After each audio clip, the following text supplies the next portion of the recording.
Electric charges and fields. Introduction. All of us have the experience of seeing a spark or hearing a crack when we take off our synthetic clothes or sweater, particularly in dry weather. Have you ever tried to find any explanation for this phenomenon?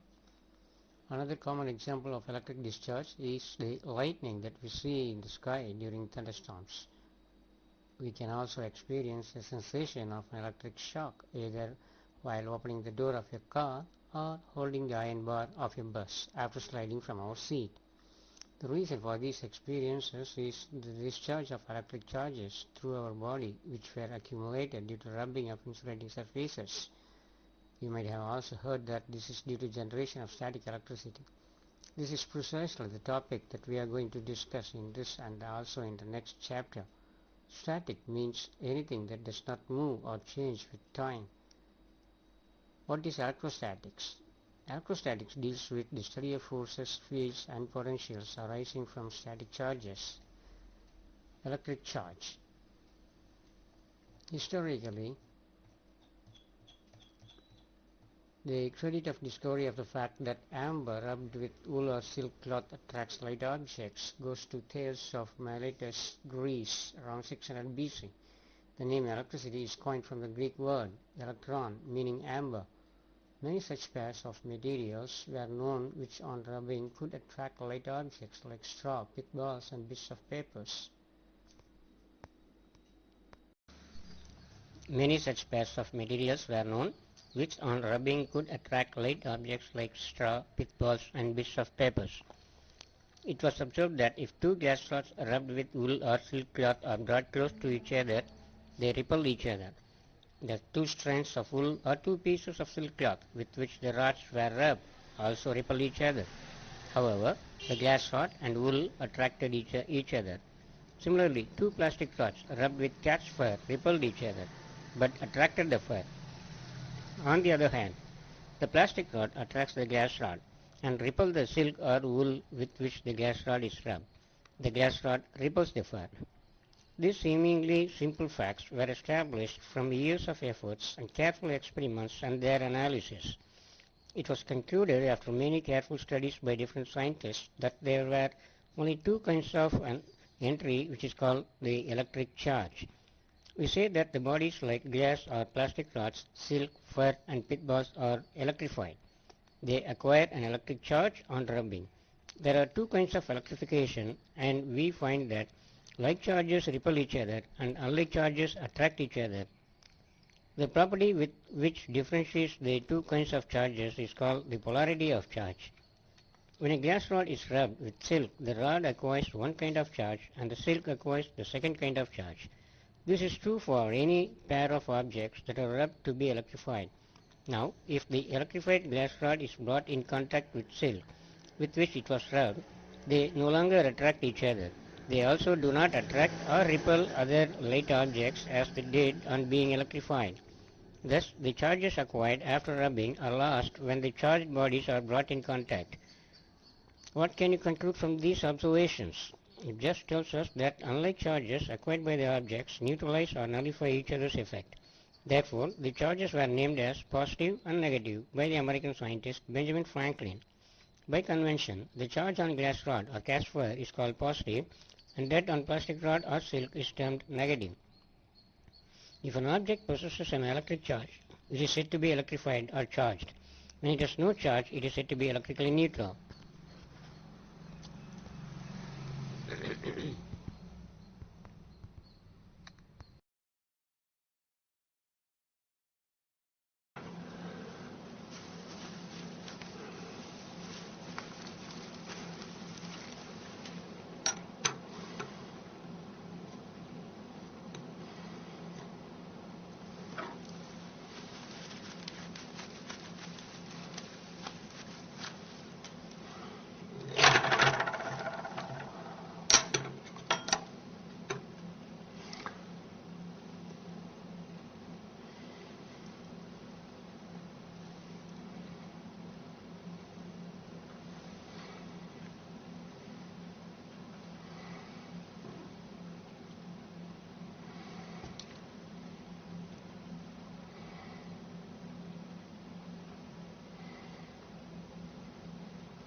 A simple apparatus to detect charge on a body is the gold leaf electroscope. It consists of a vertical metal rod housed in a box with two thin gold leaves attached to its bottom end. When a charged object touches the metal knob at the top of the rod, charge flows on to the leaves and they diverge. The degree of divergence is an indicator of the amount of charge. Try to understand why material bodies acquire charge. You know that all matter is made up of atoms and are molecules. Although normally the materials are electrically neutral, they do contain charges, but their charges are exactly balanced. Forces that hold the molecules together, forces that hold atoms together in a solid, the adhesive force of glue, forces associated with surface tension, all are basically electrical in nature, arising from the forces between charged particles. Thus, the electric force is all pervasive and it encompasses almost each and every field associated with our life. It is therefore essential that we learn more about such a force. To electrify a neutral body, we need to add or remove one kind of charge. When we say that a body is charged, we always refer to this excess charge or deficit of charge. In solids, some of the electrons being less tightly bound in the atom are the charges which are transferred from one body to the other. A body can thus be charged positively by losing some of its electrons. Similarly, a body can be charged negatively by gaining electrons. When we rub a glass rod with silk, some of the electrons from the rod are transferred to the silk cloth. Thus, the rod gets positively charged and the silk gets negatively charged. No new charge is created in the process of rubbing. Also, the number of electrons that are transferred is a very small fraction of the total number of electrons in the material body. Now we are going to study about the conductors and insulators. Some substances readily allow passage of electricity through them, others do not. Those which allow electricity to pass through them easily are called conductors. They have electric charges, that is, the electrons, that are comparatively free to move inside the material. Metals, human and animal bodies, and earth are conductors. Most of the nonmetals like glass, porcelain, plastic, nylon, wood offer high resistance to the passage of electricity through them. They are called insulators. Most substances fall into one of the two classes stated above. When some charge is transferred to a conductor, it readily gets distributed over the entire surface of the conductor. In contrast, if some charge is put on an insulator, it stays at the same place. You will learn why this happens in the next chapter. This property of the materials tells you why a nylon or plastic comb gets electrified on combing dry hair or on rubbing, but a metal article like spoon does not.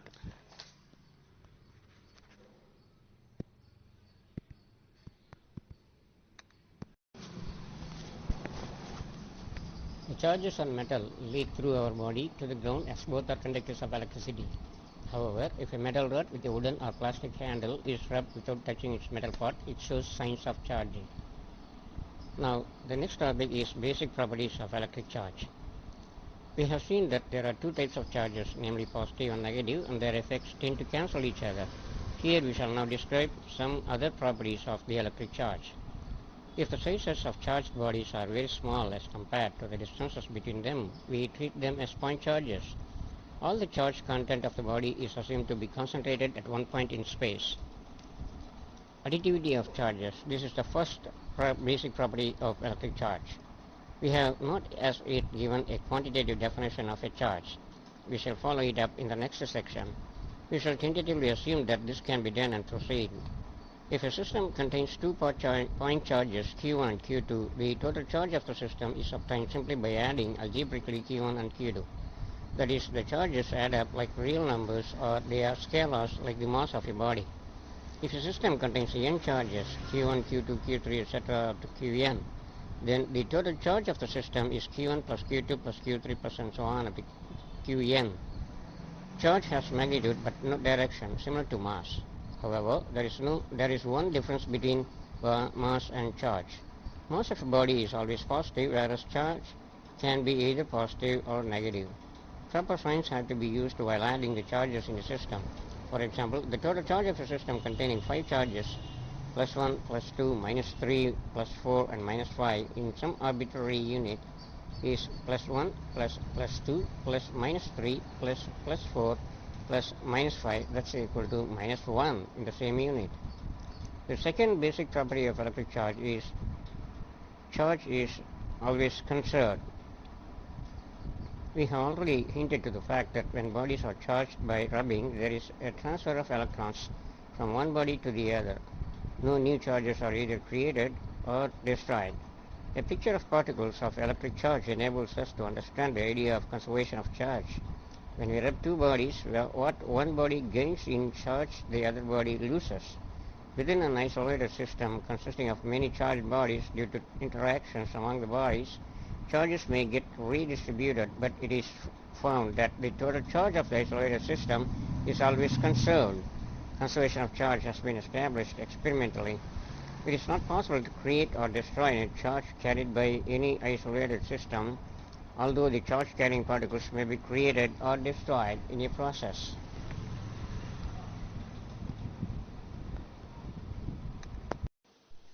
This is the device which is used to detect charges on your body, and this device is called a gold leaf electroscope.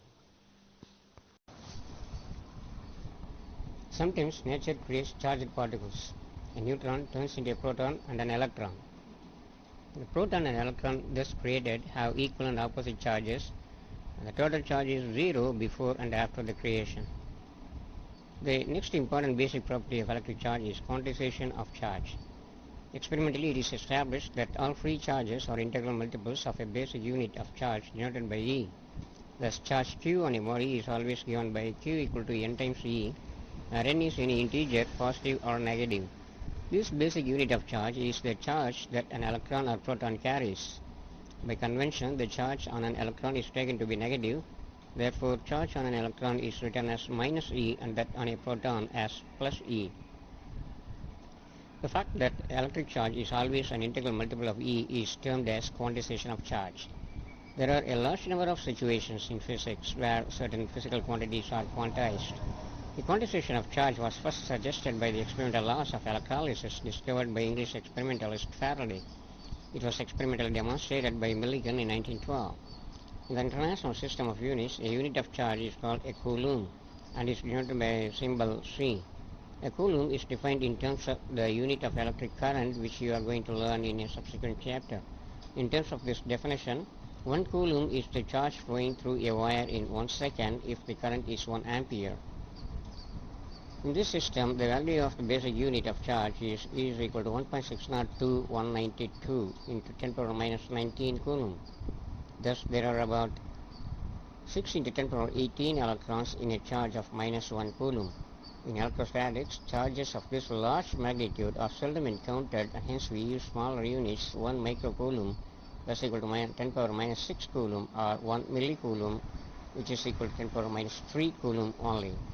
If the protons and electrons are the only basic charges in the universe, all the observable charges have to be integral multiples of E.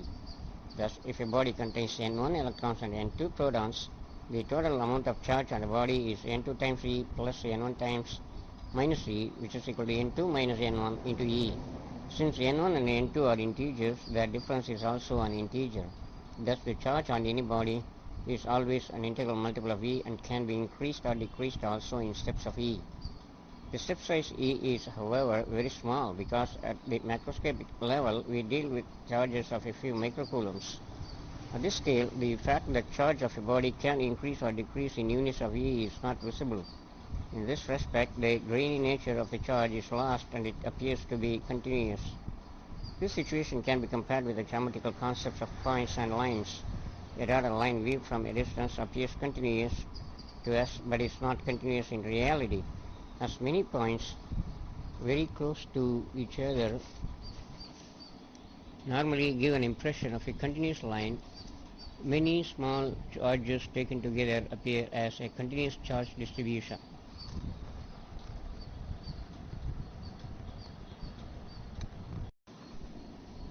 At the macroscopic level, one deals with charges that are enormous compared to the magnitude of charge E. Since E is equal to 1.6 into 10 power minus 19 coulomb, a charge of magnitude, say 1 microcoulomb, contains something like 10 power 13 times the electronic charge. At this scale, the fact that charge can increase or decrease only in units of E is not very different from saying that charge can take continuous values. Thus, at the macroscopic level, the quantization of charge has no practical consequence and can be ignored.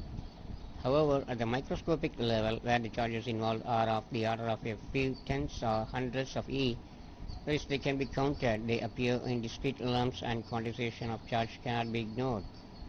It is the magnitude of scale involved that is very important. Now, we are going to study about Coulomb's law.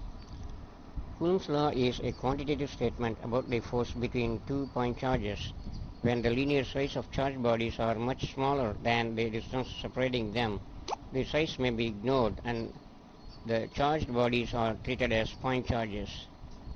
Coulomb has measured the force between two point charges and found that it varied inversely as the square of the distance between the charges and was directly proportional to the product of the magnitude of the two charges and acted along the line joining the two charges. Thus, if two point charges Q1 and Q2 are separated by a distance r in vacuum, the magnitude of the force between them is given by F is equal to Q into Q1 Q2 by R square. How did Coulomb arrive at this law from his experiments? Coulomb used a torsion balance for measuring the force between two charged metallic spheres, and the separation between two spheres is much larger than the radius of each sphere. The charged spheres may be regarded as point charges. However, the charges on the spheres were unknown to begin with. How then he could discover a relation like this expression? Coulomb thought of the following simple way. Suppose the charge on a metallic sphere is Q, and if the sphere is put in contact with an identical uncharged sphere, the charge will spread over the two spheres. By symmetry, the charge on each sphere will be Q by 2. Repeating this process, we can get charges Q by 2, Q by 4, etc. Coulomb varied the distance for a fixed pair of charges and measured the force for different separations. He then varied the charges in pairs, keeping the distance fixed for each pair. Comparing forces for different pairs of charges at different distances, Coulomb has arrived at the relation, which is given in equation 1.1. Coulomb's law, a simple mathematical statement, was initially experimentally arrived at in the manner described above. While the original experiments established it at a microscopic scale, it has also been established down to subatomic level, where the radius is of the order of 10 power minus 10 meter. Coulomb discovered this law without knowing the explicit magnitude of the charge. In fact, it is the other way around. Coulomb's law can now be employed to furnish a definition for a unit of charge. In the relation given in equation 1.1, k is so far arbitrary. We can choose any positive value of k. The choice of k determines the size of the unit of charge. In SI units, the value of k is about 9 to 10 power 9 nm square by c square. The unit of charge that results from this choice is called a coulomb, which we defined earlier. Putting this value of k in the equation 1.1, we see that for q1 is equal to q2 equal to 1 coulomb and r is equal to 1 meter, F is equal to 9 in 10 power 9 Newton. That is, 1 coulomb is the charge that when placed at a distance of 1 meter from another charge of the same magnitude in vacuum experiences an electrical force of repulsion of magnitude 9 into 10 power 9 Newton.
One coulomb is evidently too big a unit to be used.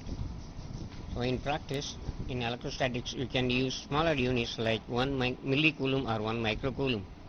The constant K in the equation 1.1 is usually put as K equal to 1 by 4 pi epsilon naught for later convenience, so that Coulomb's law is written as F is equal to 1 by 4 pi epsilon naught Q1 Q2 by R square, where epsilon naught is called the permittivity of free space. The value of epsilon naught in SI units is epsilon is equal to 8.854 into 10 power minus 12 c square n power minus 1 m power minus 2. Since force is a vector, it is better to write Coulomb's law in the vector notation. Let the position vectors of charges Q1 and Q2 be R1 and R2 respectively. We denote force on Q1 due to Q2 by F12 and force on Q2 due to Q1 by F21.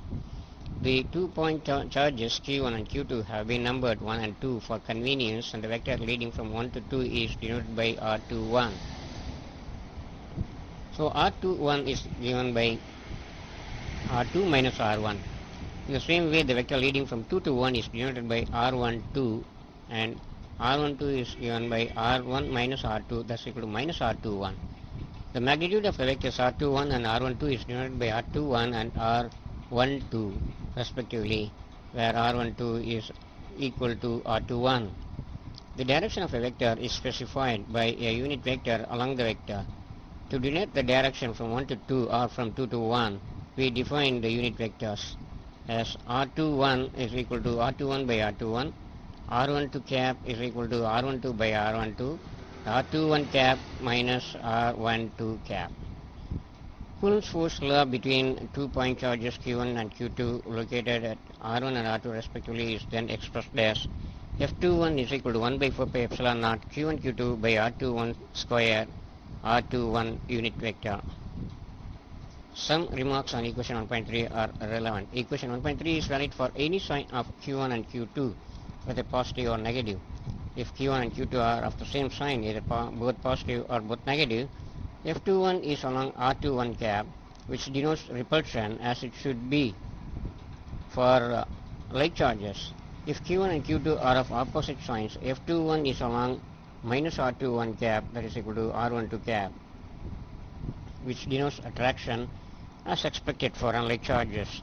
Thus, we do not have to write separate equations for the cases of like and unlike charges. Equation 1.3 takes care of both cases correctly.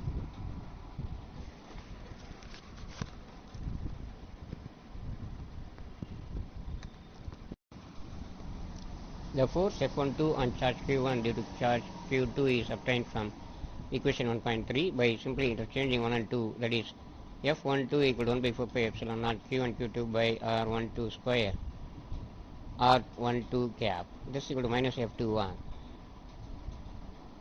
Thus Coulomb's law agrees with the Newton's third law. Coulomb's law, that is the equation 1.3, gives the force between two charges Q1 and Q2 in vacuum. If the charges are placed in matter or the intervening space has matter, the situation gets complicated due to the presence of charged constituents of matter. We shall consider electrostatics in matter in the next chapter. Now we shall consider about the forces between multiple charges. The mutual electric force between two charges is given by Coulomb's law. How to calculate the force on a charge where there are not one but several charges around. Consider a system of n stationary charges Q1, Q2, Q3, etc. up to Qn in vacuum. What is the force on Q1 due to Q2, Q3 and so on up to Qn? Coulomb's law is not enough to answer this question.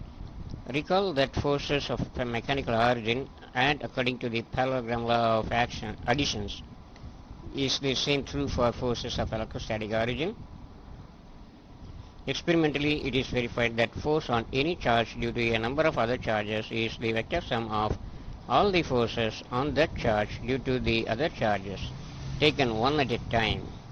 The individual forces are unaffected due to the presence of other charges. This is termed as the principle of superposition. To better understand the concept, and consider a system of three charges Q1, Q2 and Q3 as shown in diagram 1.5. A.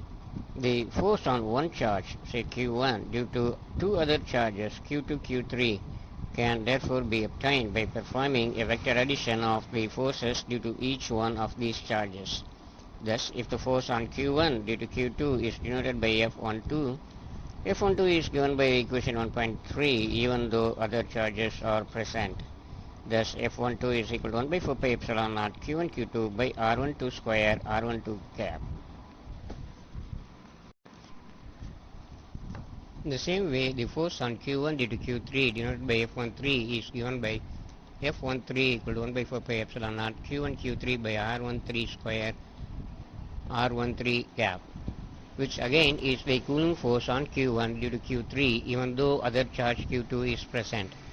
Thus, the total force F1 on Q1 due to the two charges Q2 and Q3 is given as F1 is equal to F12 plus F13, that is equal to 1 by 4 pi epsilon naught into Q1 Q2 by R12 square R12 cap plus 1 by 4 pi epsilon naught Q1 Q3 by R13 square R13 cap. The above calculation of force can be generalized to a system of charges more than 3 as shown in diagram 1.5b. The principle of superposition says that in a system of charges Q1, Q2, etc. up to Qn, the force on Q1 due to Q2 is the same as given by Coulomb's law. That is, it is unaffected by the presence of the other charges Q3, Q4, etc. up to Qn. The total force F1 on the charge Q1 due to all other charges is then given by the vector sum of the forces F12, F13, etc. up to F1n. That is, F1 is equal to F12 plus F13 plus and so on up to F1n. That's equal to 1 by 4 pi epsilon naught into Q1 Q2 by R12 square R12 cap plus Q1 Q3 by R13 square R13 cap plus and so on up to Q1 Qn by R1n square into R1n cap. That's equal to Q1 by 4 pi epsilon naught summation I equal to 2 to n Qi by R1i square into R1i cap. The vector sum is obtained as usual by the parallelogram law of addition of vectors. All of electrostatics is basically a consequence of Coulomb's law and the superposition principle.